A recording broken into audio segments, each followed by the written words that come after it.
Welcome to The Explainer. Today we are digging into the science behind a really controversial question. Can using internet pornography actually become a genuine addiction? We're going to be looking at a major scientific review that explores what's happening inside the brain. All right, here's our roadmap. We'll start with a surprising shift in how science even defines addiction. Then, we'll go inside the brain to see the universal blueprint for getting hooked. From there, we'll see how this applies to behaviors, not just substances, before zooming in on the specific and controversial evidence for internet pornography. So to really get to the heart of this question, we have to start with a foundational idea.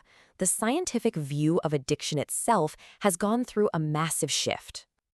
For the longest time, when we said addiction, we meant drugs or alcohol, period. But a wave of new brain science is really challenging that.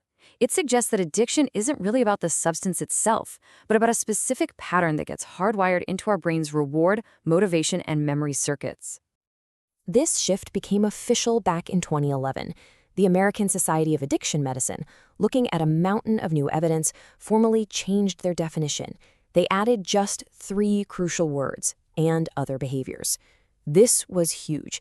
It officially opened the door to recognizing that actions, not just chemicals, could be the driver of addiction. So, if it's not about the substance, then what exactly is happening inside the brain? Let's take a look at the common pathway for pretty much all addictions. Okay, so it's basically this 3-stage cycle laid out by the pioneering researcher Nora Volkow. It starts with a binge that just floods the brain with the reward chemical dopamine. But the brain quickly adapts, which leads to a withdrawal stage, a crash filled with anxiety and a general sense of, feeling awful. This miserable feeling then fuels the 3rd stage, an intense preoccupation, where almost anything in your environment can trigger an overwhelming craving to do it all over again. And that is the exact neurochemical loop that turns a choice into a compulsion.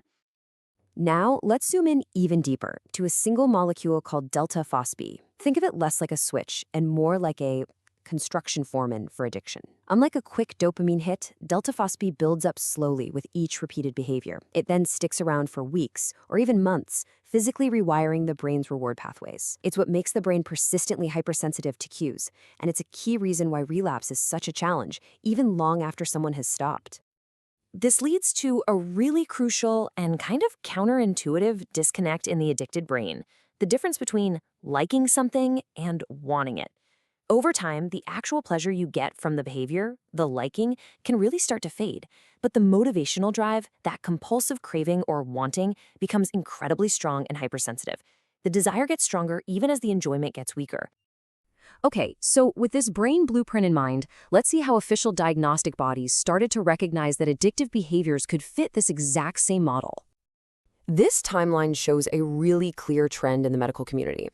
Following ASAM's lead, in 2013, the American Psychiatric Association, they published the DSM, the main diagnostic manual, took a huge step. They officially reclassified gambling disorder, moving it out of impulse control and right into the addiction chapter. And they explicitly stated that it activates the same brain reward systems as drugs. They also flagged internet gaming disorder for further study for the very same reason. This brings us to the internet. Why are online activities potentially so powerful at hijacking these ancient brain systems? The key concept here is something called supernormal stimuli. Think of junk food. It's an artificial concentration of salt, sugar, and fat that's way more rewarding to our brain than any natural food. That's a supernormal stimulus.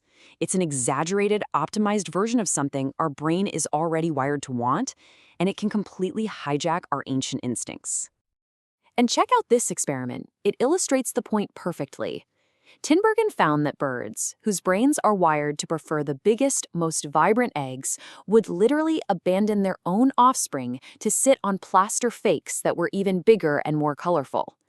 The fake eggs pushed the best egg button so hard it overrode their most fundamental instinct. Some scientists argue that the novelty, variety, and intensity of internet pornography functions in a similar way, acting as a supernormal stimulus for our sexual response system. So, what does the direct neuroscientific evidence say about compulsive internet pornography use? Let's look at the scans. Well, the brain scan studies reveal some pretty striking parallels. First, when people with compulsive sexual behaviors are shown explicit videos, their brain's reward circuits light up in the exact same way a drug addict's brain does when shown drug cues. Second, they show that classic wanting versus liking split we just talked about. But it goes even further. Researchers have found physical changes correlated with heavy use, things like reduced gray matter in reward areas, and weaker connections between the brain's reward system and its center for decision-making and impulse control.